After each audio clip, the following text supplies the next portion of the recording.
Salut la team, je suis super contente de te retrouver aujourd'hui pour parler avec toi de mon tableau annuel de bilan pédagogique et financier.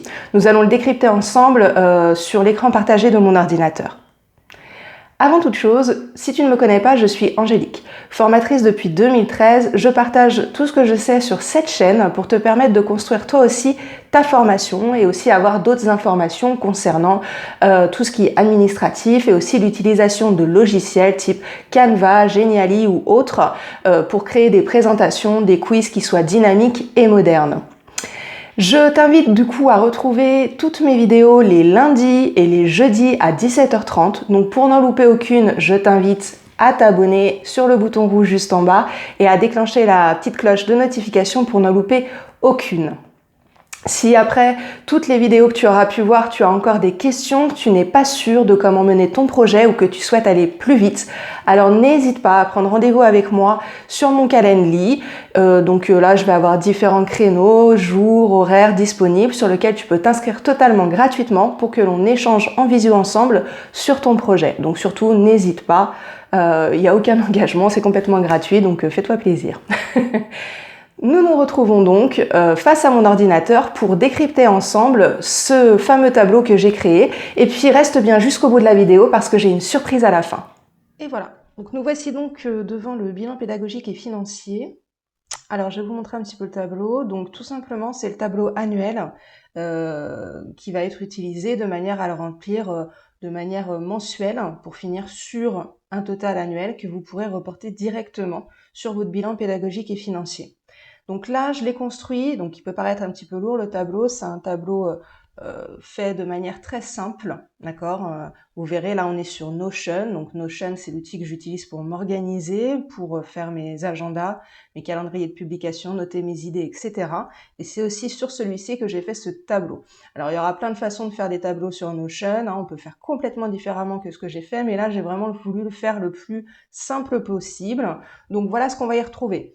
À chaque fois, j'aurai mis le titre de la catégorie qui correspondra, pareil, sur le BPF que vous avez à remplir. Vous retrouverez exactement les mêmes titres et les mêmes intitulés hein, au niveau de chaque ligne à remplir. Ok. Donc là, le premier étant le bilan financier hors taxe, origine des produits de l'organisme. Donc on peut voir que les 12 mois apparaissent et que chaque colonne représente une ligne du bilan pédagogique, ok, et financier. Donc on retrouve tout à noter pour chaque mois.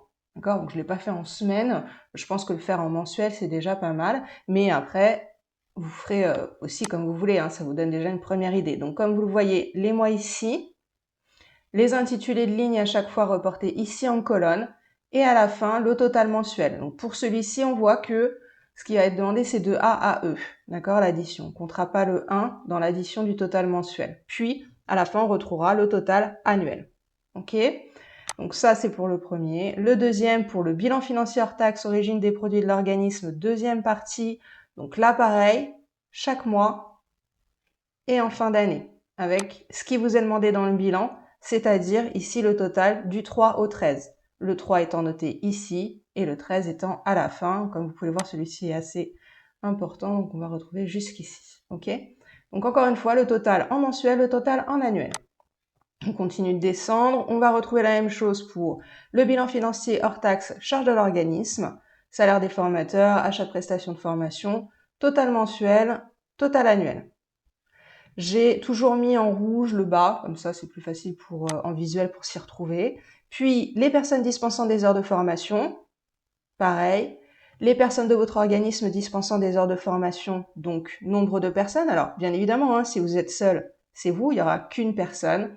Nombre total d'heures donc de formation dispensées par ces personnes. Puis les personnes extérieures à votre organisme de formation dispensant des heures de formation dans le cadre de contrats de sous-traitance, combien ils sont, et le nombre d'heures total dispensées mois par mois, et donc à la fin, mensuellement. Annuellement, pardon. Ensuite, on a le type de stagiaire de l'organisme. Donc là, pareil, vous retrouvez tous les types de stagiaires répertoriés par le BPF. Ok. Alors pareil, décrit de la même manière, c'est-à-dire que là, pour les salariés bénéficiant d'un financement par l'employeur, par un OPCA ou par un OPACIF, le nombre de stagiaires dans un premier temps, et juste à côté, pour ces mêmes types de stagiaires, le nombre d'heures.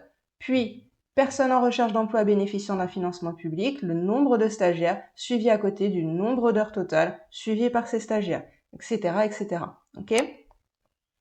Donc ensuite, sur celui-ci, comme ça vous est demandé dans le BPF, il vous demande le total annuel de A plus B plus C plus D en termes de nombre de stagiaires et plus E, et le total annuel de A plus B plus C plus D plus E en nombre d'heures dispensées. Ok ? Donc là, vous voyez que vous avez exactement le suivi du BPF que vous avez à remplir tous les ans. Ce qui vous permet, en le remplissant comme ça, mois par mois, de n'avoir plus qu'à le remplir votre BPF au mois d'avril en 5 minutes chrono. Donc ça vous prend pareil, pas bien beaucoup de temps chaque mois. Je veux dire, ça va vous prendre... moi, j'en sais rien, après ça dépend des grosseurs d'organisme, ok, mais si vous êtes tout seul, ça va pas vous prendre 10 ans, quoi. Ça va peut-être vous prendre 10, 15 minutes à remplir, j'en sais rien, par mois. Et puis, comme je vous dis, à la fin de l'année, bim, vous avez 5 minutes pour reporter tout ce que vous aurez déjà rentré dans votre tableau. Donc c'est quand même pas mal pour l'organisation à la fin. Ça vous évite de reprendre tous vos contrats ou toutes vos feuilles volantes ou je ne sais quoi.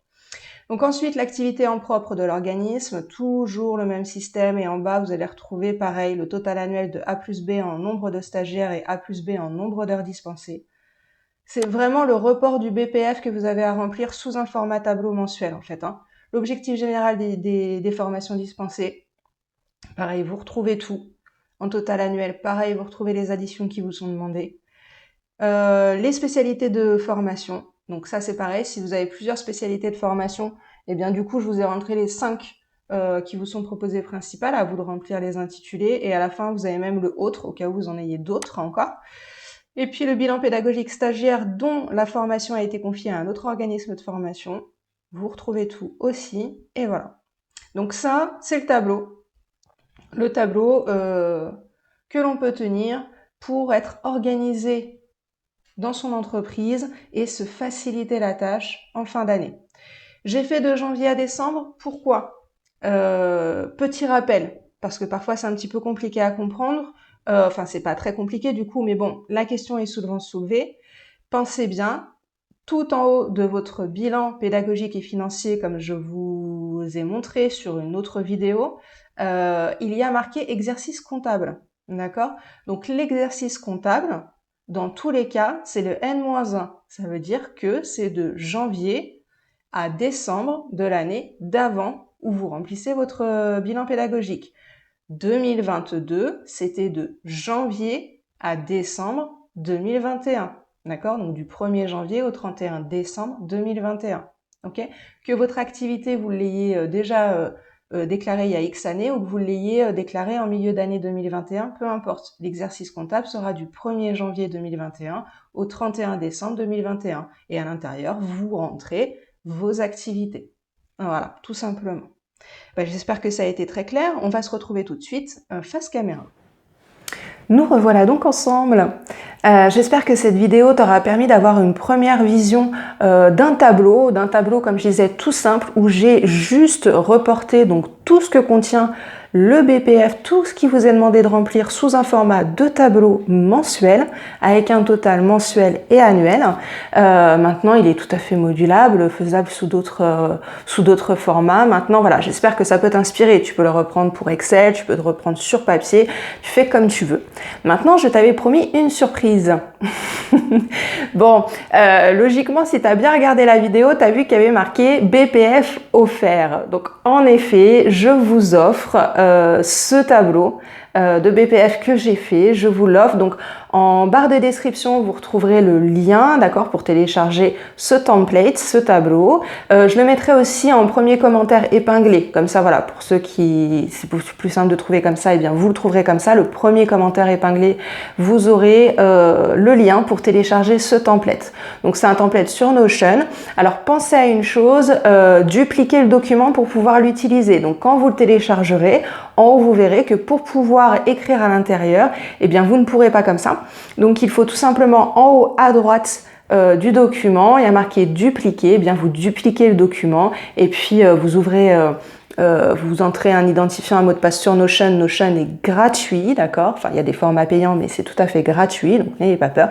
Et il apparaîtra automatiquement en tant que template enregistré dans votre Notion et vous pourrez l'utiliser pour vous cette année et puis pour pour toutes les années à venir. Vous pourrez le dupliquer autant de fois que vous voulez. En plus, ça vous permet d'avoir un document que vous gardez sur informatique, donc qui vous permet aussi de faire le point, année sur année. Voilà.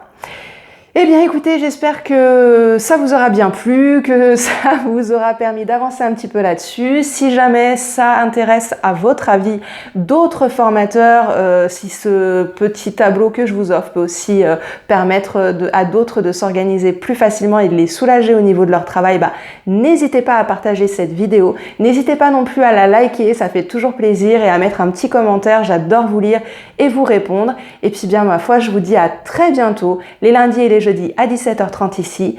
Et puis je vous dis bonne journée, bonne soirée. À ciao, bye bye.